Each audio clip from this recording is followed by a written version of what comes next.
Hey, I'm Amanda from Trifecta Fitness. We're proud to be Clarksville's new Get Fit headquarters. Trifecta Fitness is a state-of-the-art spin and strength training studio. Our spin studio is truly one of a kind in this area, complete with 20 state-of-the-art live fitness bikes and an incredible sound system. Our strength training is done in small groups of 6 or fewer, and all of our strength and spin classes are scalable for every level of experience. Come see us in the heart of Clarksville, just behind MAPCO at the corner of Old Trenton Road and Wilma Rudolph Boulevard. Call us for more info at 931-542-6265 or download our Trifecta Fitness app for a full list of upcoming classes.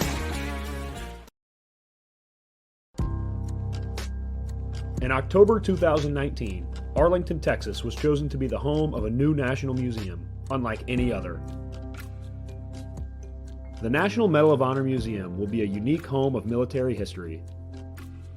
The 100,000 square foot museum will house exhibits, archives, and artifacts relating to the 3,500 U.S. troops who have been awarded the medal, the nation's highest honor for valor in combat. The museum will have 31,000 square feet of galleries dedicated to U.S. troops who have received the award. The museum CEO, former Navy SEAL and NASA astronaut Chris Cassidy, said the museum will focus on education as much as preservation. The building will have 5 areas dedicated to Medal of Honor winners from the Army, Marine Corps, Navy, Air Force, and Coast Guard. The main gallery will be located in a central plaza under a 25,000 square foot slab of steel, which will appear to be suspended in midair. It will be supported by 5 pillars. Black Rifle Coffee is a corporate sponsor of the museum, as are the Dallas Cowboys. The museum's board also includes over a dozen major corporations and 6 Medal of Honor recipients, including David Bellavia, Patrick Brady, and Britt Slabinski. Army Staff Sergeant Bellavia was awarded the medal for clearing an entire house by himself on November 10, 2004, as a squad leader in support of Operation Phantom Fury in Fallujah, Iraq. He killed 4 enemy fighters and wounded a 5th in close quarters battle.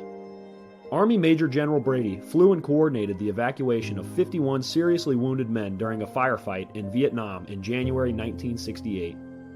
Slabinski, a Navy SEAL chief and team leader, led a rescue team of SEALs during Operation Anaconda in Afghanistan in March 2002. Slabinski and his team flew to a mountaintop ambush site to rescue Petty Officer First Class Neil Roberts, who had fallen from the back of a helicopter. Slabinski led the team through almost constant combat against an entrenched Taliban force. Along with the board members, former presidents Jimmy Carter, Bill Clinton, George W. Bush, and Barack Obama serve as honorary directors. The museum is expected to open to the public in late 2024.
All right. Welcome back. MisFitNation. We are a show founded by a veteran and hosted by two veterans and a military spouse. Our mission is to get people to tell their story to the world. If you're an author, share your tips with the Misfit Nation. If you're a musician or actor, our audience needs to know how they too can get into the business. Coaches, we love our coaches. Come on and share some of your tips with the Misfit Nation to help them become better versions of themselves.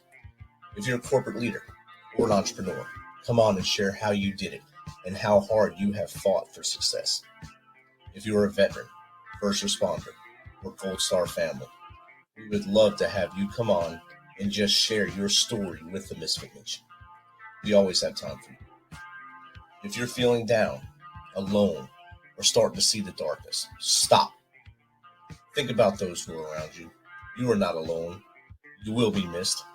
If you feel like your problems will be a burden to those in your inner circle or are embarrassed, dial 988. If you are a veteran, take option 1. We need you to keep pushing forward. Don't make a permanent solution to a temporary problem. If you're a new listener,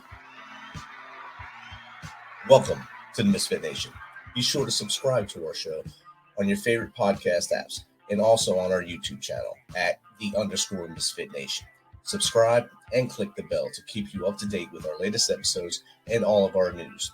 You can also find us on Heroes Media Group and About Face Radio.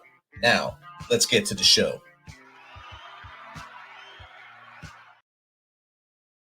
All right. Welcome back to the Misfit Nation. Sorry about the technical glitches. Having internet problems tonight. A little shaky here in beautiful Fayetteville, North Carolina, on our last live show from the road for a little while. So thanks for joining with us as we did this world tour from California to Vegas to Louisiana and now to North Carolina and back home to Tennessee next week. Tonight we have a good one. He's a part of an awesome organization, but he was also part of an awesome organization before. He was a U.S. Marine. He's a Marine Corps veteran, and now he's the executive director and president of the board for WarriorWOD, which helps veterans find their way through workouts and helps them by providing memberships to gym or gym memberships and a positive motivation in a time when we all need it. So without further ado, let's welcome Phil Palmer, U.S. Marine Corps veteran, executive director, WarriorWOD, to the Misfit Nation. Welcome, Phil. Hey, Rich, how are you, man? Good. You see me battling there. I'm still fighting, and we'll keep fighting to keep you on here. If not, we'll bring you back for a better show sometime. Yeah, no issues, man. I appreciate you having us on here. It was great when Jason connected us. Jason from Travis Manning Foundation. He linked us two together. I think it was Saturday morning. He just started pumping me a bunch of people to come chat with me, and you were the first one to reach back because that's an awesome organization. I got to get him on here. When you said yes, I said, hell yeah, we got a good one. Yeah. So, Phil, if you don't mind, tell the audience a little more about you, from as far back as you want to go to why you joined the Marines, why you decided to serve, of course, in the Marines, and then how we got to where we are now. Yeah. So the reason why I went in the Marine Corps, quite honestly, I was brainwashed. And so I think this dates back to when I was like 4 years old. My grandfather, Vietnam vet, did multiple tours, retired as a first sergeant. He's 90. He just turned 90 last week, and he still gets a high and unnecessary every single Monday. So when you really think about that, he bleeds the Marine Corps every single day. And so when I was like 4, 5, 6 years old during the summer, he would take me down to Parris Island, which is about an hour and a half south of Charleston from where I'm at.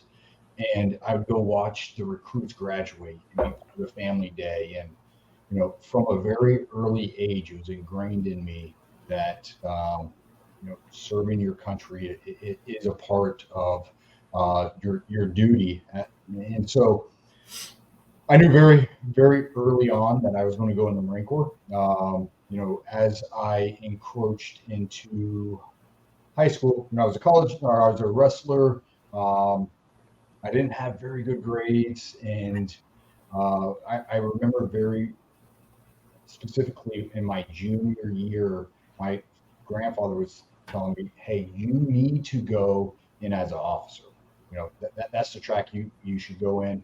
He was enlisted his whole time. And then I went to the guidance counselor, and they're like, there is no way you're going to college with the grades that you have. Quite frankly, we're surprised that you're where you are in your high school career. So I worked my ass off, eventually got accepted to the Citadel. And it was my knob year at the Citadel in 9/11.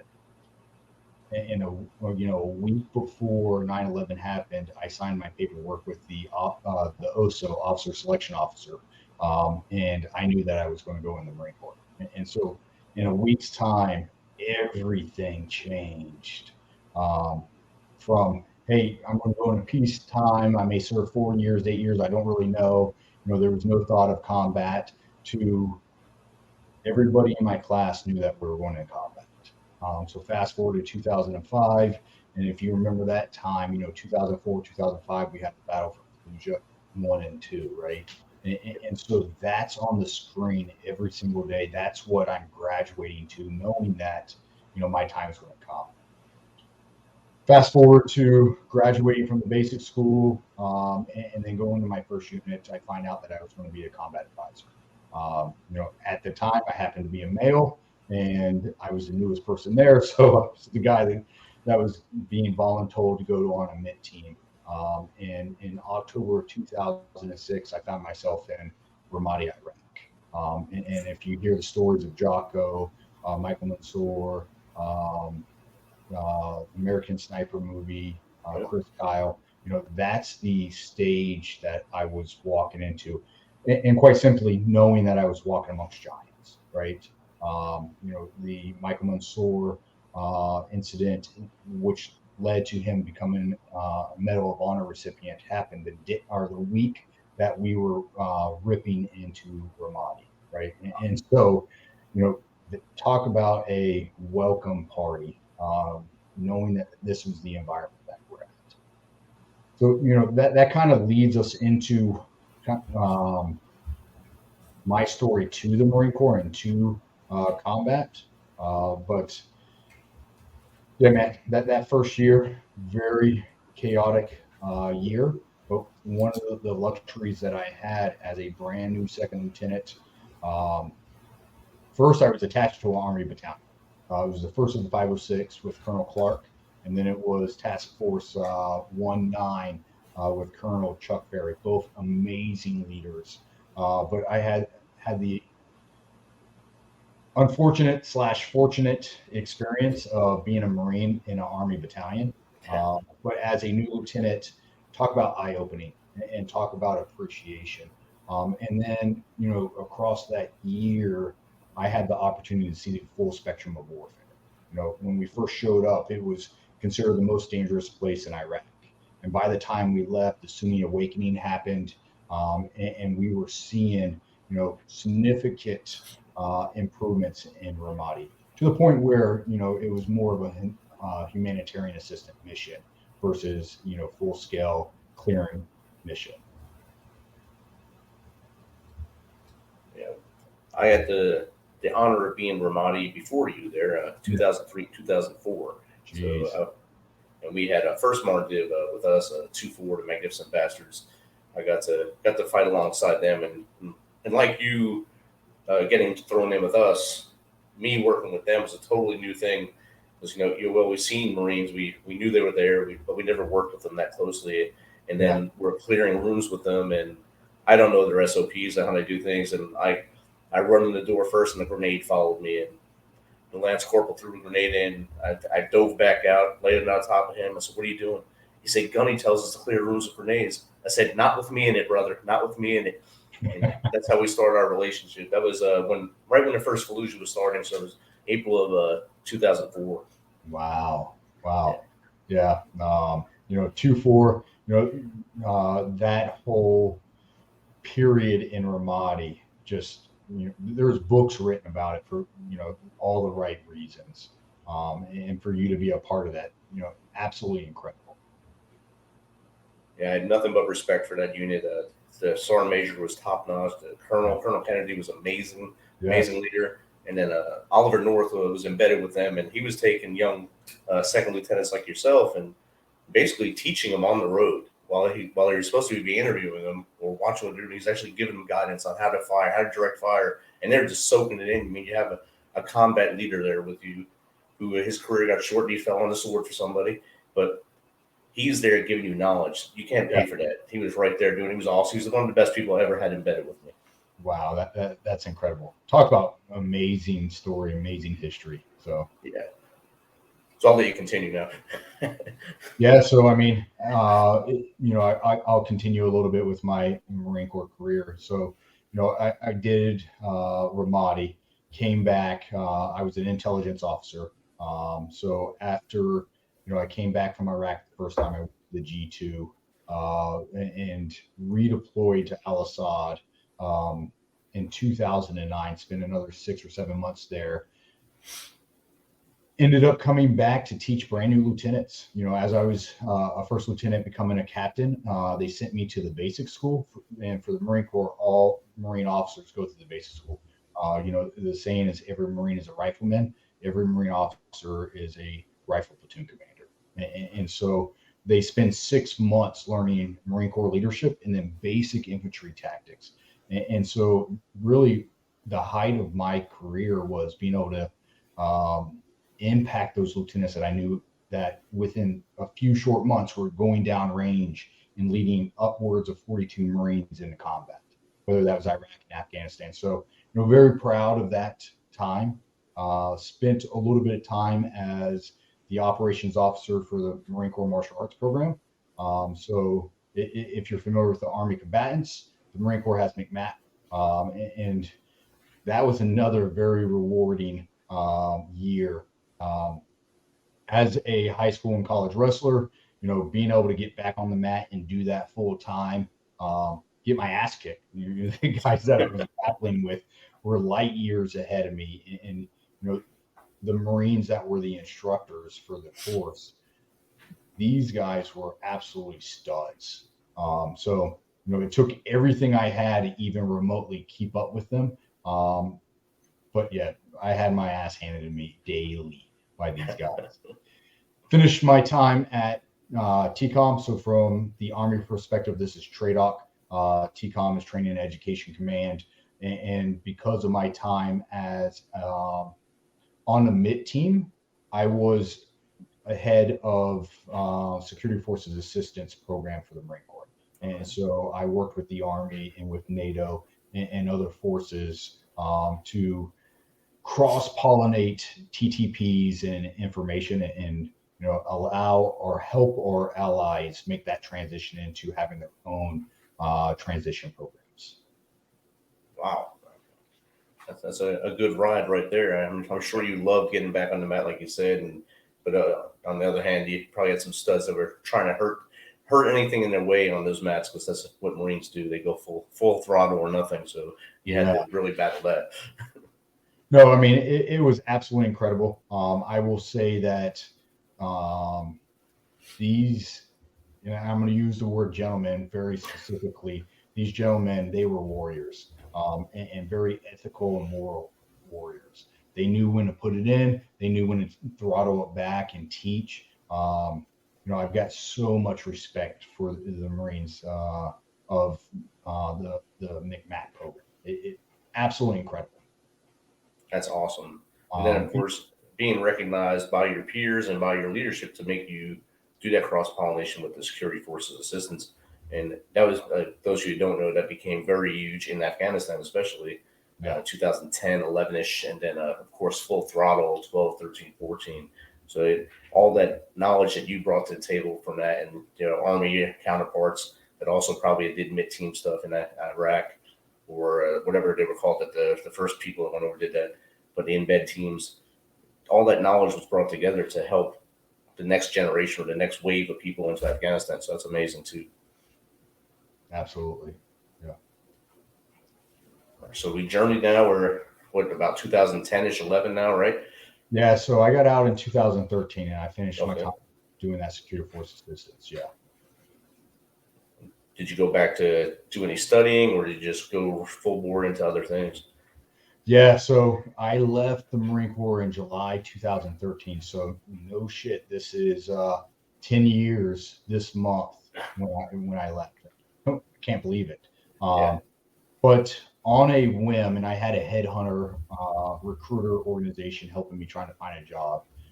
And I was hell bent on doing operations, whether that was like managing a manufacturing plant or, some kind of consulting or management at some level or logistics at some level.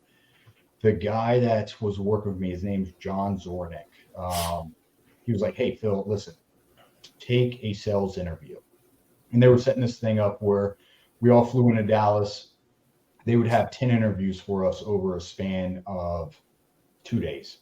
Wow. So it was, high speed, 1 hour, you do an interview and then you had like 15 minutes to get your composure and then go do another interview and, over and over again for 2 days. He was like, out of the 10 interviews, I want you to do one sales interview. I was like, absolutely not. There's no way I need to be sales.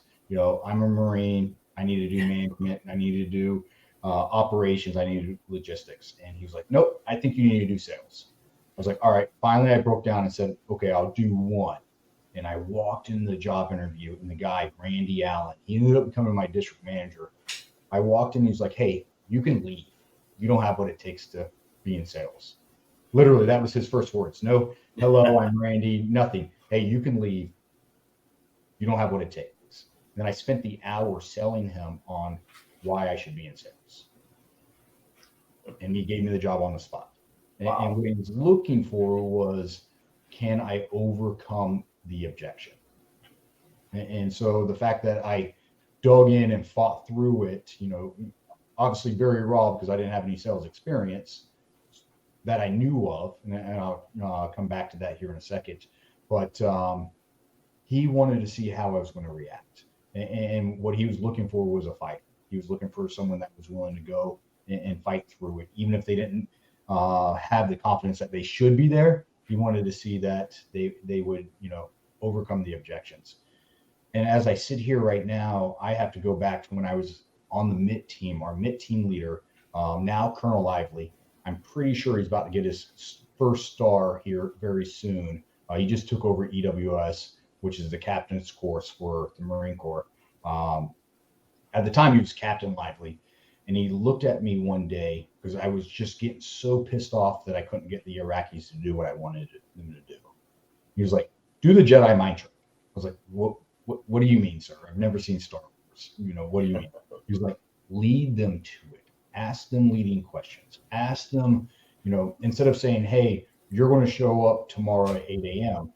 Hey, sir, or hey, Sadie, what time do we need to kick off this operation? And if you don't like the answer, ask leading questions to get him to come up with the answer.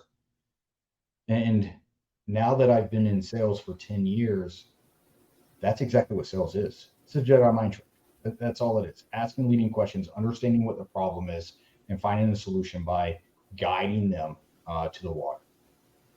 So I've got to give a lot of credit to now Colonel Lively for that, because he changed the outcome of my post-military career by just that one piece of wisdom. And without even knowing it. Yeah. Without even knowing it. Yeah. And it stuck with you, obviously, 10 years down the road, or actually more than that, probably, since you met him prior to you getting out. So, yeah, it's a long time to stick with you and then use it to your advantage moving forward. Yeah, and I mean, the other thing is, and regardless of what level, whether you're an NCO or a company grade officer or a general, leadership is sales. Every single day you have to sell the men and women that serve with you why they should follow you. And you do it through respect, and you do it through leadership by example, but you sell them because they have a choice to make. And in combat, there's no such thing as rank. My personal opinion, there's no such a thing as rank. I'm going to ask you to do things that could cost people's lives. You can listen to me and potentially lose your life or one of your teammates' lives, or the alternative, you don't listen to me and there's consequences, NJP or court martial or whatever the case is.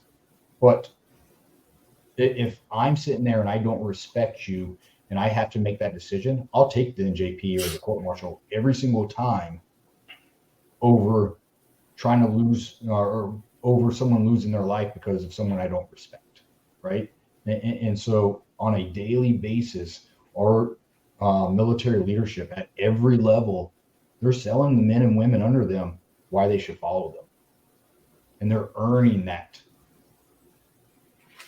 And it's a constant fight for a lot of young leaders to understand that's what they're trying to do, to buy in or sell away, buy into the program or sell away.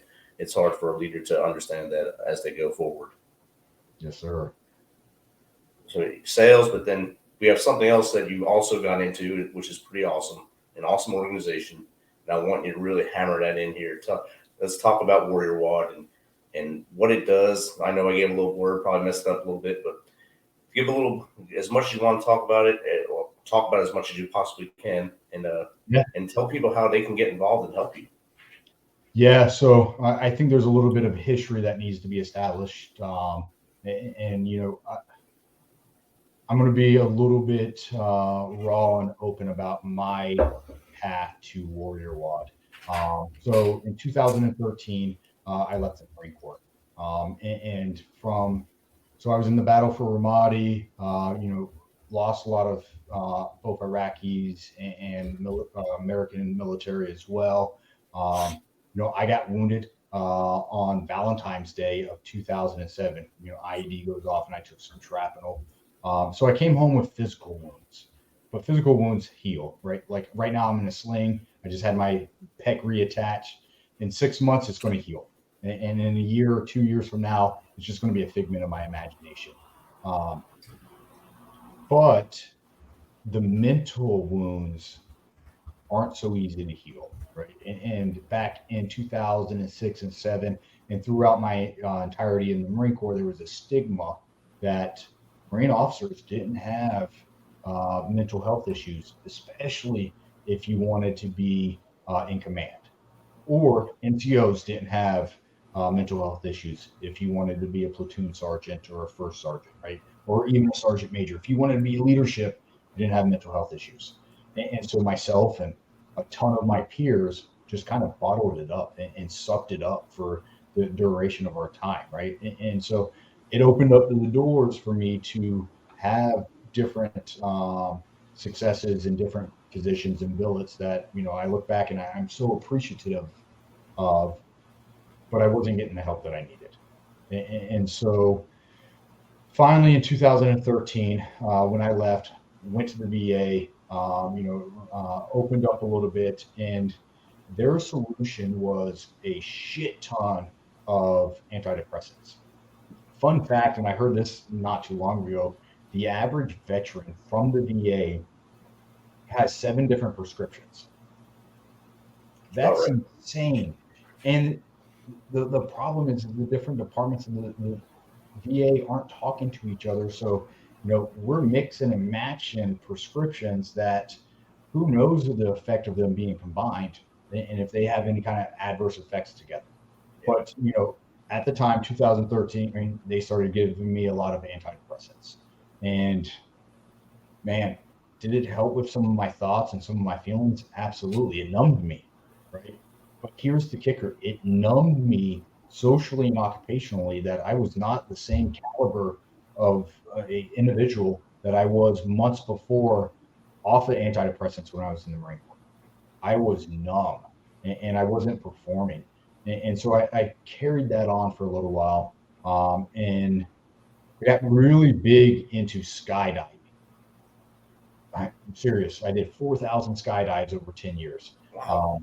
And as I reflect right now, it wasn't because it was fun and it wasn't because it was a cool thing to do. It was the adrenaline. A lot of our veterans find their way into substance abuse to numb themselves.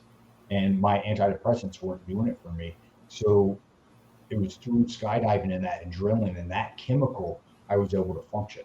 And I can't make this up. I would leave on Friday, skydive all day Saturday and Sunday, do 20 jumps in a weekend, and then go back to work on Monday.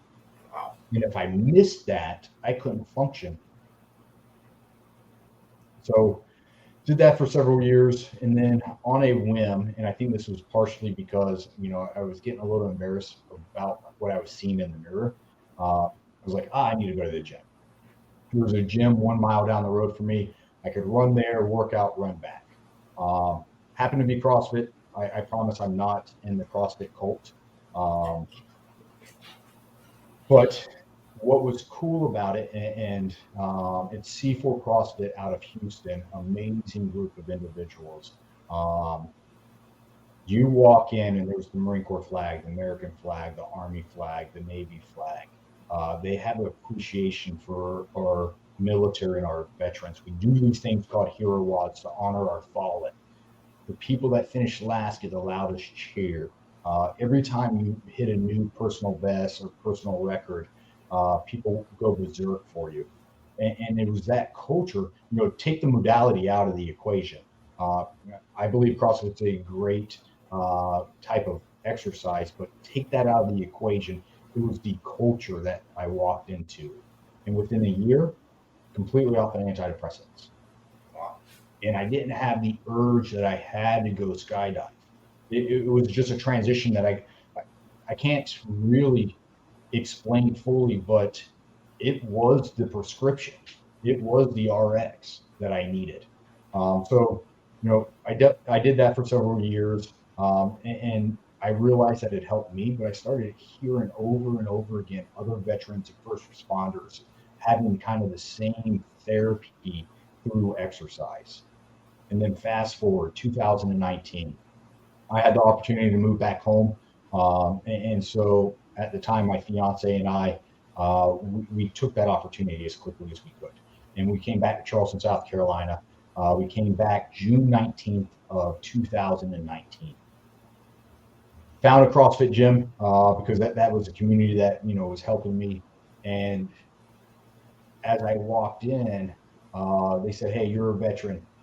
For the 4th of July, we do a week-long, every day is a new workout dedicated to a fallen soldier, Marine, airman, sailor.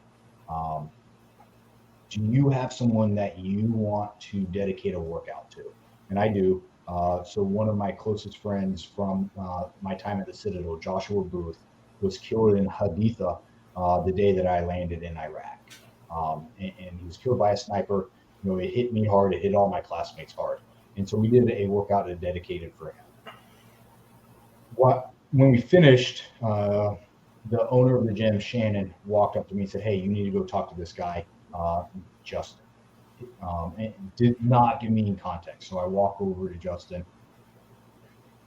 And I was like, hey, Shannon asked me to come talk to you. He was like, hey, man, hell of a workout. Appreciate what you did for Josh Booth.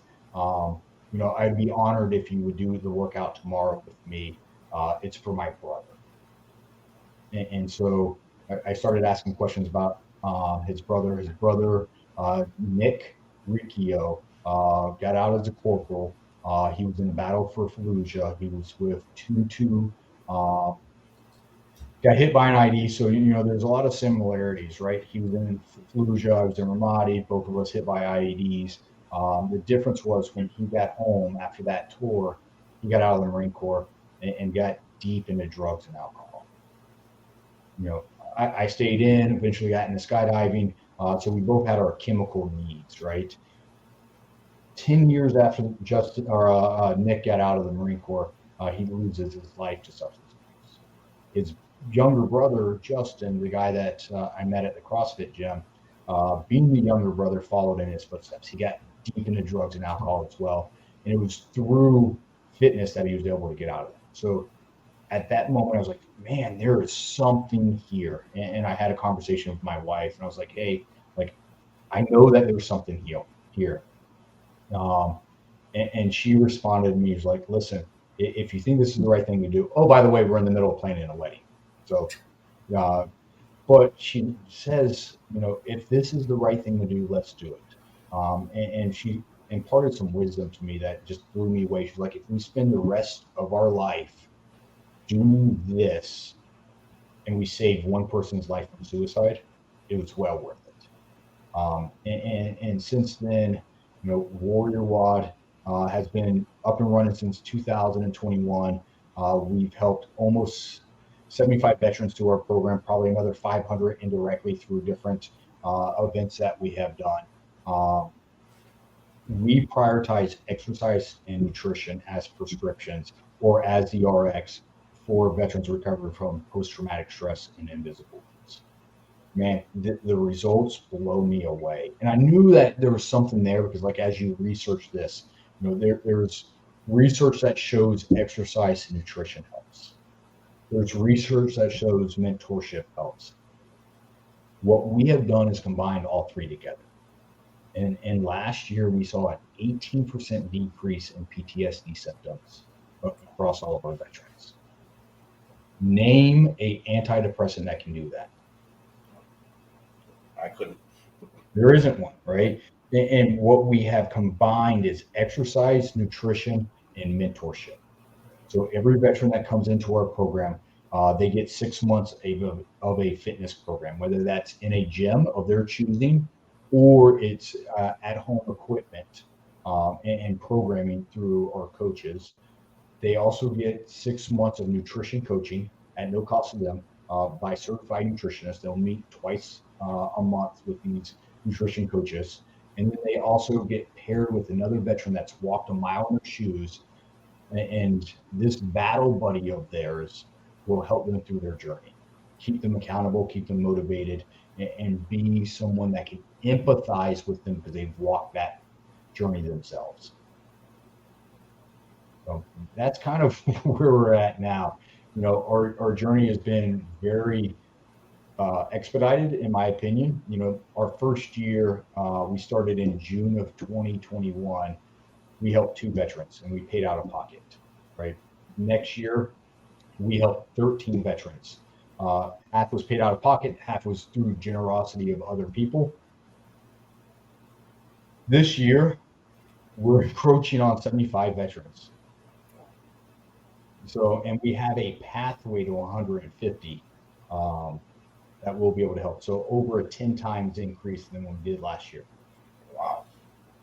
So we're super stoked about it. We've got, you know, several different things bubbling up to the top that's going to help us for 2024 and 2025 as well.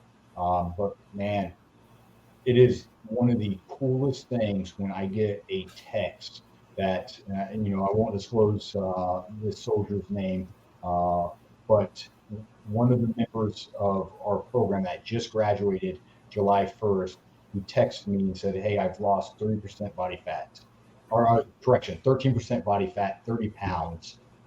And I didn't tell you this beforehand, but I was contemplating suicide, and now I found my purpose. And to me, that's why we do it. It's insane to have that kind of impact. And I read the surveys and the testimonials every single day as they come in. And my team is doing, and I can't take credit for it. I've got an incredible team behind me. My team is doing incredible things to make impacts on the journey of our veterans, our nation heroes, or finding recovery through our program. That's amazing. And the numbers speak for themselves. As you help one, you reach one, teach one, you got those first 2 through on your own dime, really. And then you started to get some generosity in there, so you had some half and halves. And now it's starting to seem like it's rolling forward pretty well now. You said 75, but with a pipeline to be hit about 150 for this year. That's a lot of veterans to help in 1 year, and a lot of men and women that served our country that really need it. And I think it's a very valuable value added that you're giving to their lives. And it really workouts do help people, and I can attest to that. When I was in my darkest spots, workouts was my temple. That's my temple. It's still my temple. I go there and I ring the bell every day. That's how you do it. You go ring the bell at the temple and open up the doors. And I think that's the best thing for anybody. Yes, sir. Absolutely. Exercise is therapy. Now, I'm not a doctor and I'm not a psychologist. I know through my journey and through other journeys that it helps. I am not advocating that this is the silver bullet where this is all you need, right? It's a holistic approach. I can tell you my journey, it ended with me getting completely off of antidepressants. I could tell you other people's journey are the same. we're not advocating getting off of medication. We're advocating finding other avenues to help yourself. And there is no one magic bullet that's going to help you. And I think that the VA today, their go-to is antidepressants and talk therapy sessions. And for some that may help. It may, but for many, it either is a mask or a band-aid, or it just is. It's the start to some catastrophic behaviors. We've all heard the statistics, man. 22 veterans take their lives a day. And what kind of, I found this information out recently, I guess within the last year, but that number is jaded. Yep. It's jaded in the sense that the VA only counts it if there's a weapon in hand or a suicide note. Now, I'm a knuckle dragger from the Marine Corps, but I'm smart enough to figure out that there's other ways people can take their lives. Now, Duke University, along with American Warrior Partnership, did a study recently that found that number is also pretty jaded in the sense that substance abuse. People are taking their lives through substance abuse and overdosing. There's an additional 20 veterans that self-inflicted abuse that are no longer with us per day. So when we really analyze this number, when you take the suicide as VA counts it, and you take, the substance abuse death, that's 40 to 42 veterans that are no longer with us. And if you peel it back, it all started from post-traumatic stress or other invisible wounds. That was the root cause. And they were looking at the equation like this. My pain is so bad that I would either quickly take the pain away through suicide or numb it to the point where I lose my life than to face my demons anymore. And where WarriorWOD fits in the equation is we're going way downriver and trying to impact them before the weapon is in hand or the pills are in the hand, or they have to go from antidepressant to a stronger drug to a stronger drug to a stronger drug until they lose their battle. So, that's what we are trying to do. Fitness is the byproduct, and it's so cool hearing people, improve from a physical standpoint. But what we're really trying to address is that mental aspect and getting ahead of that mental wound. Definitely. And I had Michael Carmichael on here July 4th on Independence Day. And he's the president and founder of the organization Check a Vet, where they want people to go out in the communities and check on their veterans and stuff. And he brought those numbers up, and it was eye-opening. He broke it down like Barney style for me, with almost an algebraic equation. But the numbers are so high. I already knew about the substance abuse stuff, because I knew they didn't count that. They don't count the high-risk adrenaline moves guys were doing, maybe racing cars or doing whatever like that, and dying at all. But once you see all those numbers in front of you, the big number, that we're losing brothers and sisters at a pandemic rate. We're losing more than anything COVID could have done. And in the 22 days they started actually broadcasting, 2016, I think, 17-ish, when they started actually pushing that number out. Those numbers then were mostly Vietnam veterans at that point. And that's the numbers they were counting. But as we've moved away from this generation, the quad and the Desert Storm kind of guys and gals, those numbers are now catching up. They're catching up in there because they're more of the adrenaline junkies and things like that. And like you said, substance abuse. So those numbers are frightening. And when there's guys like you out there putting your foot forward and showing them a way to do things better, that's the best thing we can do. Yeah, absolutely. And I gravitate to the fitness side. That's how I found my recovery. But there's amazing organizations. There's 5,000 veteran support organizations that's popped up in the last 10, 15 years. And there's everything. There's an organization just down the road from me. Amazing. It's Warrior Surf. They're using surfing, very similar to the way that we're using fitness. There's Coastal Expedition using kayaking. There's horseback riding versions, fishing versions.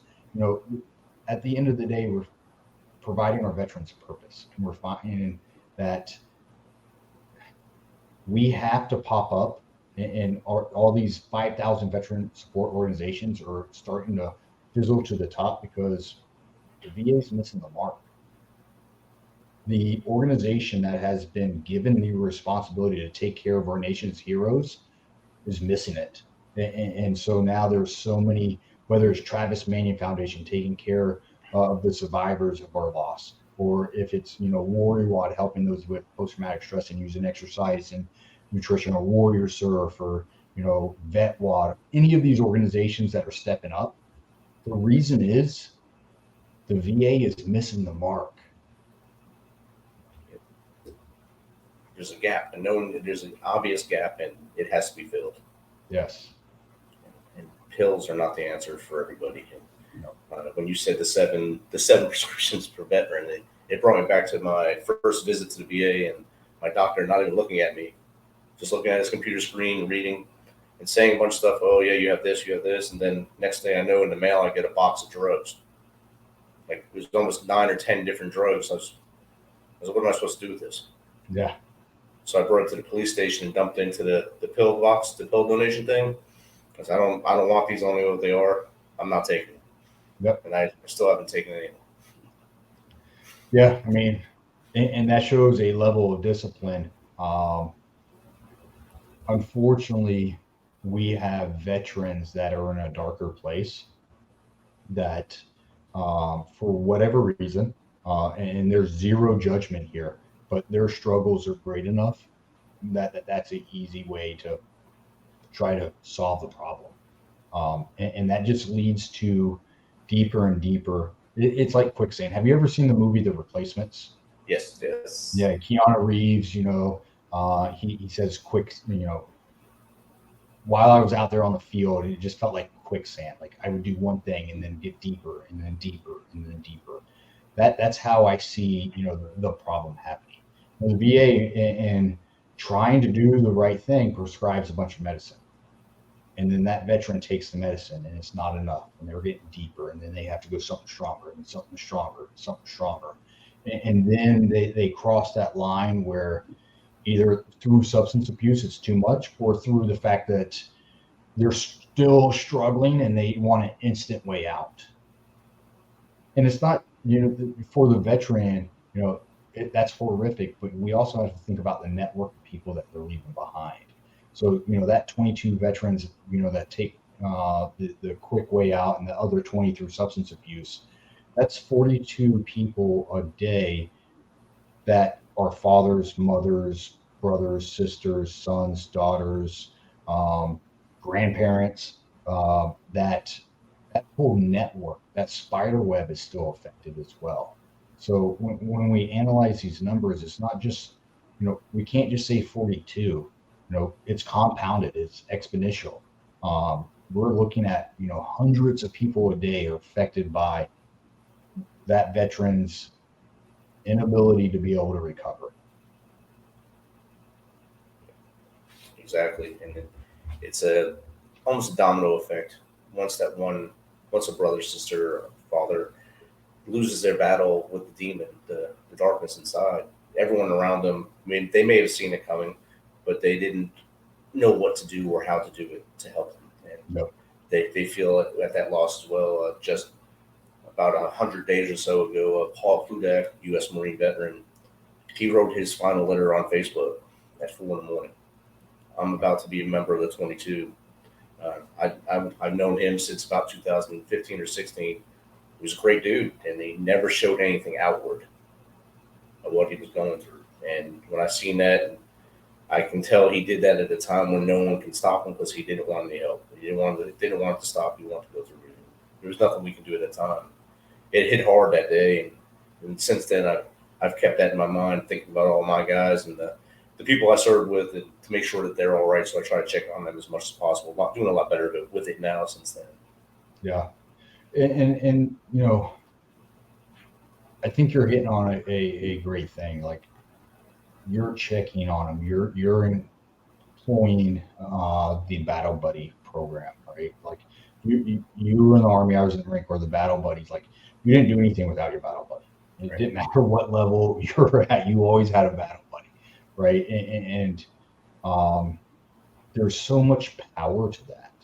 I truly believe in our program that it's through that mentorship, that battle buddy, that empathy that we're successful. And what you're doing, checking on those that you serve with and that you love, and your brothers and sisters. You're employing empathy. You've walked a mile in their shoes. You know what it's like, and so you have the ability to stop that domino effect. As much as possible, yes. As long as we can reach, like we say here a lot, reach one, teach one. If we can reach one and stop them, that's a good day.